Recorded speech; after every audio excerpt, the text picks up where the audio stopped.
घर की साफ सफाई तो हम सब करते हैं, स्पेशली अब रमज़ान क्योंकि बहुत करीब है। सब ने जी घरों को साफ़ किया होगा, किचन की सफाइयाँ की होंगी। लेकिन कुछ ऐसी जगहें, कुछ ऐसे कॉर्नर्स होते हैं जिनकी सफाई करना हम अक्सर भूल जाते हैं और या करते करते रह जाते हैं, और वही कॉर्नर्स होते हैं जो फिर हमारे घर को ना बड़ा मेसी सा दिखा रहे होते हैं।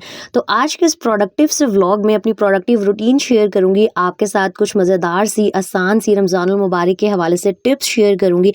तो एज़ यूजुअल जी, व्लॉग जो है बहुत इन्फॉर्मेटिव होगा, एंड तक देखिएगा। अस्सलाम वालेकुम माय यूट्यूब फैमिली। उम्मीद है जी आप सब ठीक ठाक होंगे। यहाँ जी सुबह सुबह ना नाश्ते के फ़ौरन बाद मैंने जो स्प्रिंग रोल्स थे वो कल आधे बनाए थे, तो कुछ जो थे अभी बनाना बाकी था। मैंने सोचा सबसे पहले ना वो काम करती हूँ जो मैंने अधूरा छोड़ दिया था, क्योंकि अक्सर ऐसे होता है कि हम चीज़ों को ना बीच में छोड़ देते हैं और बस फिर वो जो लटक जाती हैं और वो जो काम है कभी कंप्लीट होते ही नहीं है।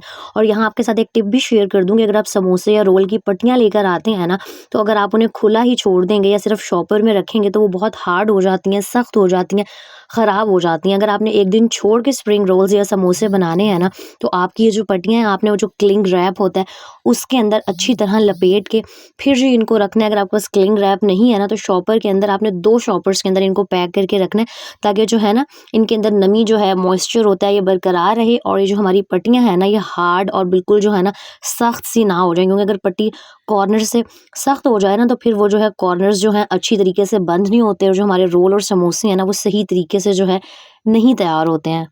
किचन में ना इन छोटी-छोटी बातों का ज़रूर ख़्याल रखा करें कि आप जो भी चीज़ लेके आए हैं ना, वो अच्छी तरीके से यूटिलाइज़ हो। कोई भी जो चीज़ है ना, कोई भी जो रिस्क है वो वेस्ट ना हो।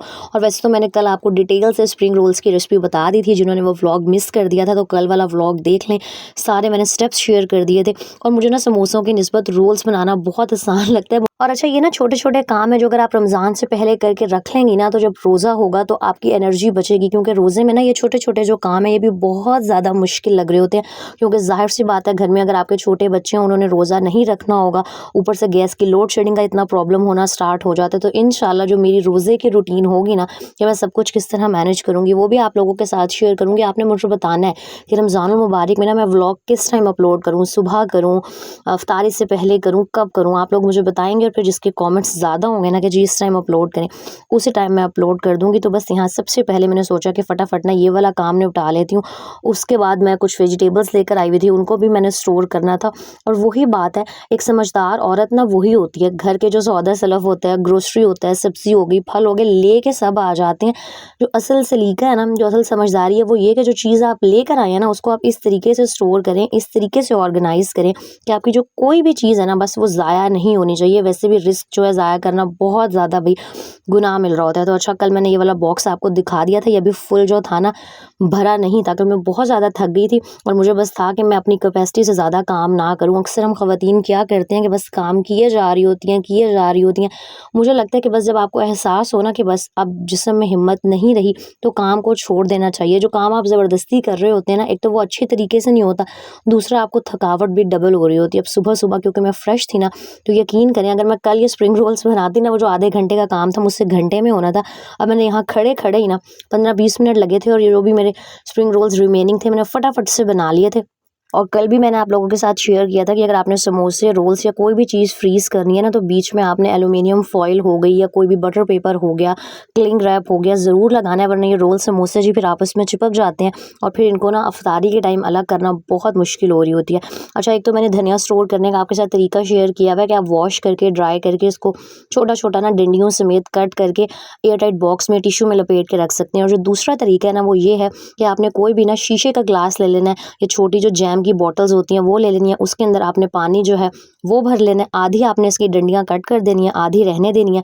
पानी में डिबो के ना आपने जो धनिया है उसको रख देना है, और इस तरह ना एक बड़े साइज़ का जार ले लेना है, और इस तरह इसको उल्टा बंद करके ना आपने धनिया को स्टोर कर लेना है। 10 से 15 दिन आपका जो धनिया है ना वो बिल्कुल जो है फ्रेश रहेगा और ख़राब नहीं होगा। रमज़ानुल मुबारक में वैसे भी ना धनिया और पुदीना का इस्तेमाल बढ़ जाता है, रायता बनता है, चटनी बनती है, और अक्सर ऐसे होता है कि कोई इफ्तारी पे आया हुआ होता है या हम घर के लिए ही चीज़ बना रहे होते हैं, सब कुछ रेडी होता है और जी एंड टाइम पे याद आता है कि रायते के लिए ना धनिया नहीं है। तो जब आप एक ही दफ़ा धनिया लेके आती हैं ना, तो 5-10 मिनट एक्स्ट्रा लगा के उसको प्रॉपर तरीके से ना स्टोर करके रखा करें, ताकि एटलीस्ट ना वो 5-7 दिन तो चल जाए। खैर, किचन के कामों से मैं फ्री होकर रूम में आ गई थी, सारा मैंने रूम ऑर्गेनाइज़ किया। उसके बाद ना घर की ये छोटी-छोटी क्लीनिंग्स होती हैं जो हम ना इग्नोर कर रहे होते हैं, जैसे मिरर साफ़ करना हो गया, खिड़कियाँ दरवाजे साफ़ करना हो गया, और हम सोच रहे होते हैं जी कर लेंगे, और फिर वो बात ना आ ही नहीं रही होती। और मैं बिल्कुल सादा से तरीके से जो है ना अपना ये जो मिरर है ड्रेसिंग टेबल का क्लीन करती हूँ। सिंपल जी आपने शीशे के ऊपर पानी का स्प्रे करना है, और कोई भी पुरानी अखबार लेके ना उसको अच्छे तरीके से शीशे के ऊपर रगड़ना है। और जब आप अखबार फेरेंगे ना, आपको लगेगा शीशा क्लीन नहीं हो रहा, लेकिन आपने थोड़ी-सी ज़्यादा जान लगानी है, अच्छे तरीके से शीशे को रगड़ना है। जो भी निशान होंगे और आपका जो शीशा है ना, वो बिल्कुल साफ़-सुथरा हो जाएगा। स्पेशली बच्चे वाले घर जो होते हैं ना, वहाँ पर मिरर बहुत गंदा हो जाता है। आमना अक्सर ना ड्रेसिंग टेबल के ऊपर चढ़ के खड़ी हो जाती है, बच्चे कोई ना कोई चीज़ ना लगाते रहते हैं, और फिर शीशा गंदा हो ना, इतना कोई मुझे बुरा लग रहा होता है ना ड्रेसिंग टेबल। तो वीक में 1 दफ़ा, महीने में 2 से 3 दफ़ा ये जो अपना ड्रेसिंग टेबल का मिरर है, आपके घर में जो भी शीशे वगैरह है ना, उनको लाज़मी क्लीन किया करें, क्योंकि ये छोटी-छोटी सफाइयाँ ही होती हैं, जिनको इग्नोर किए चले जा रहे होते हैं। फिर हम जितना मर्ज़ी सफाई कर लें, ऐसा लग रहा होता है कि जो हमारा घर है, हमारा जो रूम है ना, वो साफ़ ही नहीं है। और हाँ, घर की सफाई करते-करते ना अपनी सेल्फ केयर का ध्यान लाज़मी रखा करें। घर को हम चमकाने के ऊपर इतनी तवज्जो दे रहे होते हैं, और जब अपनी सेल्फ केयर की बारी आती है ना, तो हम सोचते हैं बाद में कर लेंगे। तो भाई बच्चों वाली माँओं को बात का टाइम नहीं मिलता, जब घर के काम कर रही होती है ना, साथ ही साथ ये भी करती रहा करें। अच्छा, क्योंकि कुछ एक्स्ट्रा काम हो जाते हैं, रमज़ान की तैयारी कर रहे हैं, जैसे आज मैंने स्प्रिंग रोल्स बनाए थे। अच्छा, ये जो छोटे-छोटे काम ना, इनको करने में ज़्यादा मेहनत लग रही होती है, तो बस मेरी कोशिश होती है कि जिस दिन थोड़ा-सा एक्स्ट्रा बर्डन है ना, तो जो लंच है मैं बड़ा सिंपल सा क्विक सा बनाऊँ। तो बस आज मैं चिकन के ना कबाब बनाने लगी थी। मैंने बोनलेस चिकन तो नहीं, जस्ट कि मेरे पास 7-8 बोटियाँ थी, वो ले ली थी। एक मैंने छोटे साइज़ का प्याज ऐड किया था, 4 से 5 लहसुन के जवे ऐड कर दिए थे, थोड़ा-सा मैंने क्या कहते हैं धनिया ऐड कर दिया था, डंडियों से मेथी डाल दिया था, खुशबू अच्छी आती है। और साथ में 1 से 2 हरी मिर्चें ऐड की थी, नमक ऐड किया था इसके अंदर मैंने, थोड़ा-सा जो था ना धनिया पाउडर डाल दिया था। साथ में जी मैंने ज़ीरा जो है भून के, कूट के हमेशा रखा हुआ होता है, इसकी बहुत अच्छी आपके सालन में ना खुशबू आती है। हाफ़ टी स्पून मैंने वो ऐड कर दिया था। और ये कबाब इतने मज़े के बनते हैं ना, आप रमज़ानुल मुबारक के लिए भी इनको फ्रीज़ करके रख सकते हैं। जब आपका कुछ खाने का दिल ना कर रहा हो, सालन खाने का मूड ना हो ना, तो बस ये फ्रीज़र से निकालें और इनको डीफ्रॉस्ट करें, और बिल्कुल हल्के से ऑयल में ना ये जो है फ्राई हो जाती हैं, और लगते भी बहुत अच्छी हैं रोटी के साथ, मटर आलू वाले चावलों के साथ। अच्छा, हाफ़ टी स्पून ना इसके अंदर मैंने गरम मसाला ऐड किया था, और थोड़ी-सी मैंने दादरी जो मिर्च होती है ना, वो ऐड कर दी थी। कबाब सॉफ्ट रखने के लिए आपने इसमें 1 से 2 टेबल स्पून जो है ना ऑयल के ऐड कर देने हैं, और चाहें तो 1 चुटकी जो है मीठा सोडा डाल दें। तो बहुत ही क्विक, विदिन 5 टू 10 मिनट्स ना, अगर आपके पास इलेक्ट्रिक चॉपर है फिर तो ये बहुत जल्दी बन जाएँगे। अच्छा, इससे पहले ना जो मैनुअल चॉपर होता है, वो जो ऊपर से पुश करते हैं, उसी के अंदर मैं कीमा भी कर लेती थी, और उसी के अंदर मैं ये जो सारी चीज़ें थी ना चॉप भी कर लेती। फटाफट से मैंने कीमे को सेट होने के लिए रख दिया था, और साथ ही जो मैं आटा गूँथना स्टार्ट हो गई थी, क्योंकि मुझे एकदम से ख़्याल आया था कि आटा जो है ना वो नहीं गूँधा हुआ है। और इसी तरीके से ना आप अपनी रूटीन को आसान बना सकती हैं। काम ना घर के मुश्किल नहीं होते हैं, हम खुद ना अक्सर मुश्किल बना लेते हैं, कुछ चीज़ों को हम सर पे सवार कर लेते हैं, और अक्सर हम ख़वातीन की आदत होती है कि छोटे से काम को ना बस जो करने बैठती हैं, तो बस फिर एक ही चीज़ पे पूरा दिन लगा देती हैं। तो ऐसे मत किया करें, कोशिश किया करें कि इस तरीके से टाइम को मैनेज करें, अपनी रूटीन को इस तरह से प्रोडक्टिव बनाएं कि हर चीज़ हो जाए। अक्सर हम या तो कपड़े धोने बैठते हैं, या रमज़ान की तैयारी में ना दोपहर के लंच को इग्नोर कर देते हैं। फिर जब शौहर घर आते हैं तो अलग से लड़ाई झगड़े हो रहे होते हैं कि जो तुमने खाना नहीं बनाया। तो लंच जो है ना बेशक सिंपल बनाएं, लेकिन बनाया लाजमी करें।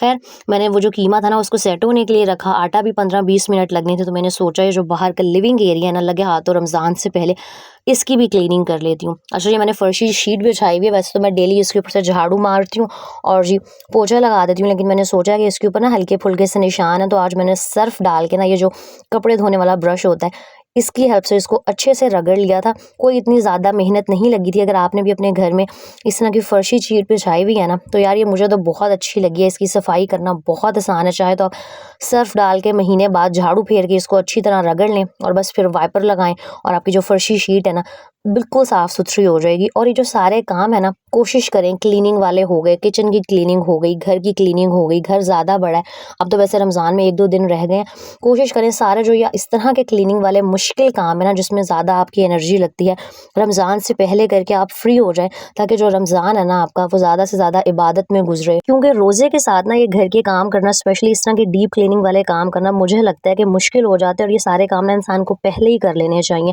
जितनी रमज़ान में आप अपनी एनर्जी सेव कर सकती हैं ना, सेव करें। हाँ, डेली जो साफ-सफाई वाले काम हैं और जो बर्तन कपड़े हैं वो तो करने ही करने हैं और अपनी रूटीन इस तरह से सेट करें कि आपने जैसे समोसे या रोल बना के फ्रीज़ कर लिए हैं ना, तो एक दिन आप पकौड़े बना लें, एक दिन आप समोसे या रोल बना लें, साथ में एक दिन चने की चाट बन जाएगी, एक दिन दही बल्ले बन जाएँगे। तो डेली बेसिस पर ना 3 से 4 जो है डिशेज़ बना के अपने आप को थकाने की बिल्कुल ज़रूरत नहीं है और इफ्तारी के बाद फ़ौरन से बर्तन धोने का स्ट्रेस भी मत लिया करें। थोड़ा-सा इफ्तारी के बाद वैसे ही ना जो है इतनी सुस्ती हो रही होती है, कोई काम करने को दिल नहीं कर रहा होता, तो नमाज के बाद कोशिश करें कि आधा 1 घंटा आप लेट जाएँ, उसके बाद उठ के ना आप किचन की क्लीनिंग करें। और हाँ, मेरी बहनें जिनके छोटे बच्चे हैं और जिनसे ना रमज़ानुल मुबारक में कुरान पाक मुकम्मल नहीं होता ना, उनके लिए सबसे आसान टिप ये है कि 5 नमाज़ें हैं, हर नमाज के बाद 3 से 4 सफ़े पढ़ें और इंशाल्लाह विदिन 21 टू 22 डेज़ ना आपका कुरान शरीफ जो है बड़ी आसानी से मुकम्मल हो जाएगा। क्योंकि भई ये तो सारी दुनिया की तैयारी है, हमने बेसिकली रमज़ान में जो है ना अल्लाह ताला के करीब होने की कोशिश करनी है। अगर नमाज़ हम जो है पाबंदी से नहीं पढ़ते तो अपने आप को 5 नमाज़ों का आदी बनाना है। और बस यहाँ पर जी चेक करें, मेरा पूरा ये जो लिविंग एरिया था ना बिल्कुल लश-पश हो गया था। और इस तरीके से अगर इंसान काम करता है ना, मतलब बीच-बीच में ब्रेक्स लेके अपनी रूटीन को आसान बना के, तो थकावट भी कम से कम होती है। अब ज़ाहिर-सी बात है, प्रेगनेंसी में काम करना नो डाउट बहुत मुश्किल है, लेकिन जब तक आप खुद हिम्मत नहीं करेंगी ना, तब तक जो घर के सारे काम हैं वो ऐसे के ऐसे ही पड़े रहेंगे। यहाँ जो मैं कबाब जो थी वो फ्राई करने लगी थी, हल्के से ऑयल में आप इनको ना 5 से 7 मिनट लगा के दोनों साइडों से फ्राई कर लें। वीडियो अच्छी लगी हो तो लाइक, कमेंट एंड शेयर कर दीजिएगा। अपना बहुत सारा ख्याल रखिएगा। अल्लाह हाफ़िज़।